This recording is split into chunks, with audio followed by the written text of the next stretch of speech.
Welcome to this tarot reading. We're going to see what message you need to hear the most.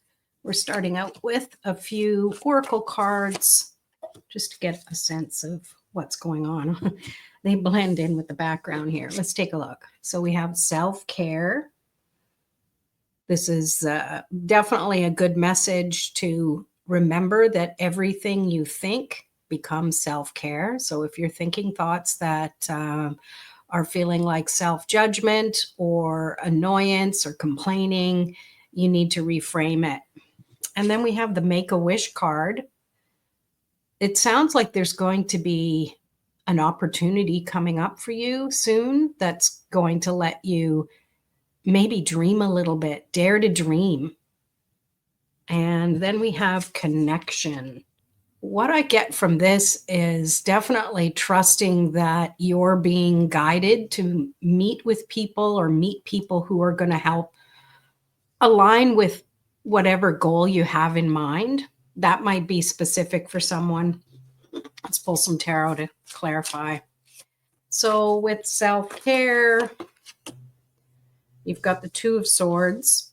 And just building off that connection, this might be stopping you from trusting that you do have whatever is within you to connect. As I said in the beginning with the self-care, you can be of two minds. You know, what's feeding your self-care? You might have to learn to let go of the annoyances a little bit more. Yeah, Tower moment. I feel this is something that's already transpired and it's still rattling around in your brain, and you need to come to a conclusion so you can begin something else. I really feel that's a prominent thing with self-care.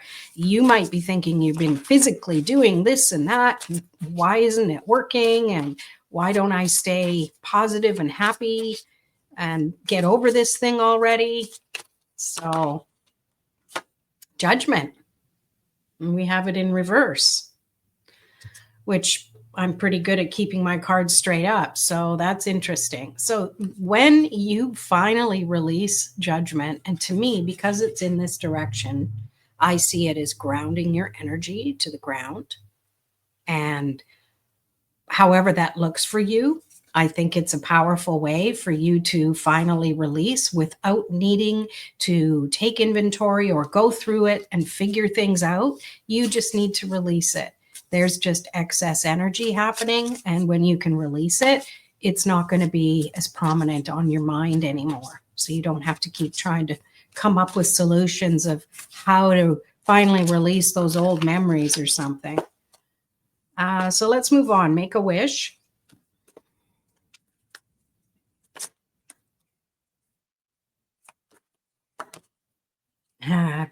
Perfect. Make-A-Wish with the Magician card. This represents the magic you want, and trust that you already have it. Because if you don't have it, how can you understand whatever it is you need?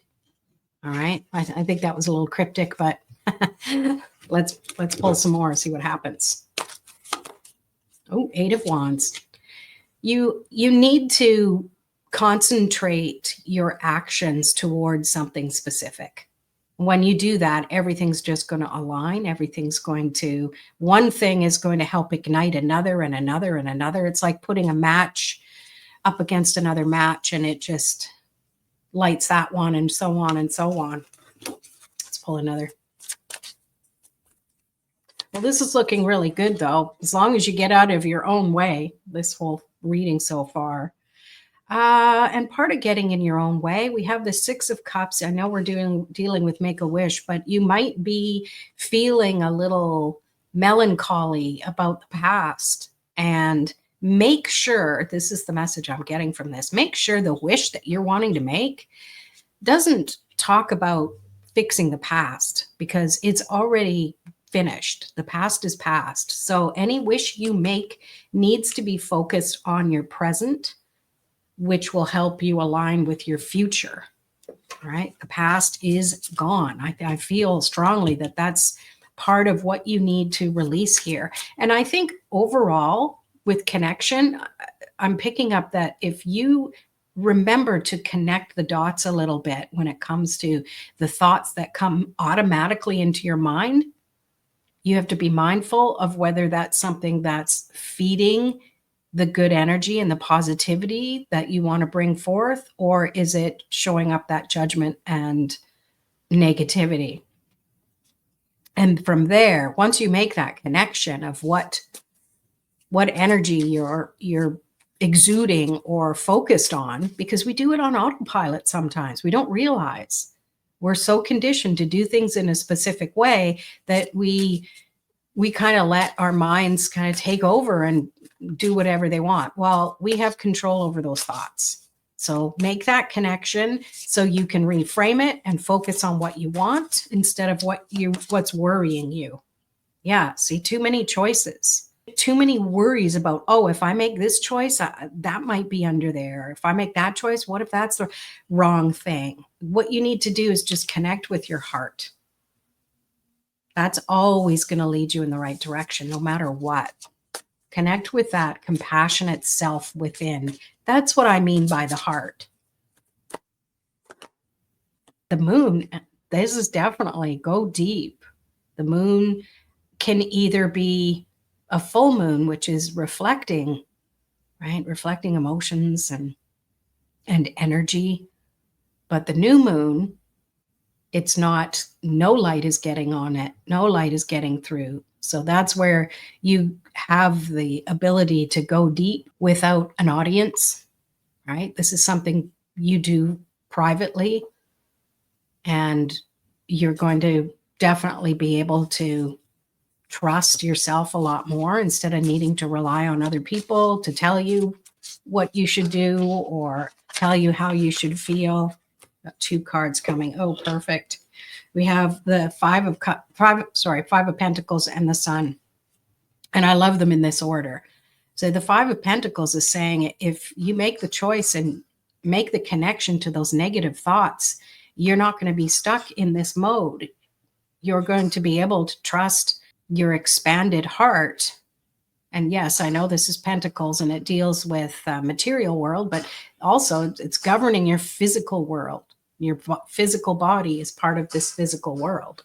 So once you become more aware of how your physical self connects with your environment, you're going to feel a lot safer to expand yourself around a little bit. You know, if someone's afraid, they'll often contract like this. When you have more confidence in yourself and your abilities and feel safe in your surroundings, then she can look up, look around, notice the key, notice that there is a way out. But you first have to come from your heart and trust no matter what's going on, that things will always work out. There we go. She's gone from being contracted to being expanded. And I love this connection. I love that you have the moon and the sun, both of these very close, very familiar celestial bodies that us humans have seen since day one of our creation. And trust that the connection is always there. You know, sometimes you're blinded by the light. Just trust that the moon will come around and soften things. Or if it's like, oh, I just feel so emotional right now, well, trust that eventually you're going to be able to use that energy to take action, to move forward, to see life from such a great creative perspective. Well, I love that. I hope you enjoyed this reading, and we'll see you in another video. Peace.